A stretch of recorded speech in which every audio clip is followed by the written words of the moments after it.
निश्चित भाव में प्रथम प्रश्नर उत्तर में मुझे चाहिए जे आम सरकार आसबार 2 वर्ष भितर गोटे भी करप्शन आरोप लगी ना ये है सब गुरुत्वपूर्ण और सब बड़ कथा। द्वितीय कथा है गत सरकार समय जो करप्शन कथा थिला जो मैंने दुर्नीति लिप्त अच्छा एवं दुर्नीति आम सरकार आसिले दुर्नीतिग्रस्त लोकों ऊपर कार्यानुष्ठान नेबा ये दुर्नीतिग्रस्त लोकों अधिकारी को आम सरकार केबे भी छाड़ी नहांती से कार्यक्रम आरंभ करिसेंती। खूब शीघ्र आपण ताहार छवि देखिया पाइबे आ बड़ नुह छोट कथारू अनेक कथा को आम गुरुत्व देकर ये कार्यक्रम आरंभ करिछु। आ निश्चित भाव आम पाखे समय एवं भी अच्छी 2 वर्ष आज टच एणु आप निश्चित भाव धैर्य धरिए बोली आशा करी एवं आम ता निश्चित भाव में करने जाऊँ। चिट फंड को आदौ टच करना बोली कहते विगत दिन में पेपर मानक आपण मैंने ही छापी एवं चिट फंड रो जो कमिशन बसीला माध्यम जो मैंने संपुक्त अच्छा ये आम राज्य सभापति मनमोहन सामल महोदय अच्छा से सब गुरुत्व आरोप एवं से कमिशन आदेश मुताबक जो भाव में जो मैंने छोट छोट चिट फंड चिट फंड जो मैंने पैसा डिपोजिट करते कमिशन आदेश मुताबक से पैसा फेरस्त करने कथा से जमी बाजप्त करने कथा से जो कंपनी माने दुर्नीति चिट फंड रे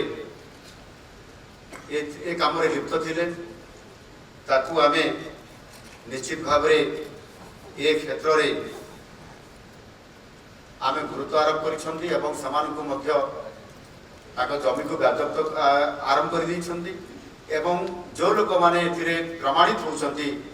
जे समाने चिट फंड रे टंका जमा करते रसीद जो मैंने देखाई पारुछंती सेमानकु आमे से पैसा फेरस्त कर पारुछु। एवं दुर्नीतिर गोटे बड़ कथा हूँ जो थे कि आपंकर अधिकारी जो अधिकारी माने अतीत थे आज भी जो मैंने अच्छा से आम विजिलेंस रूप आप भल भाव निश्चित भाव देखते एवं से विजिलेंस केस रे आम क्या छाड़ी ना जिते बड़ हस्ती हूँ ना कहीं से आईएएस को भी बांधीचु एवं गोटे पीएम को भी आम बांधीचु सी 10,000 टंका हो कि 10 कोटी टंका हो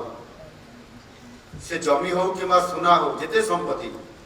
यदि आपको देखिए ताहले भारत वर्ष रे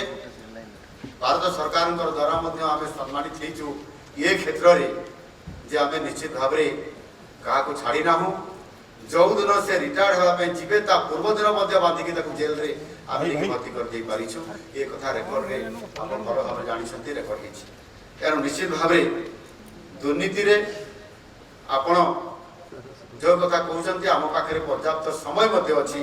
एवं ता प्रोसेस रे भी अच्छी जो बड़ बड़ हस्ती कथा कहते से सामना को निश्चित भाव में आसवे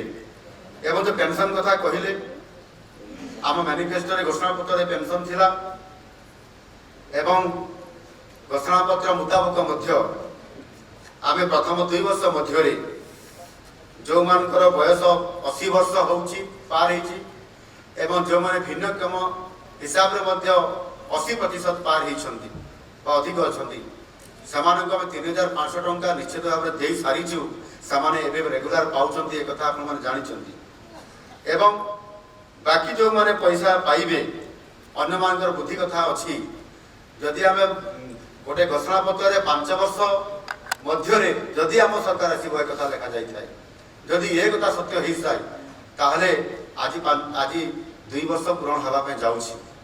से आम धीरे धीरे ये काम आम बढ़ाऊँ एवं ताहा आज सुनिश्चित करने जाऊँ। धन्यवाद।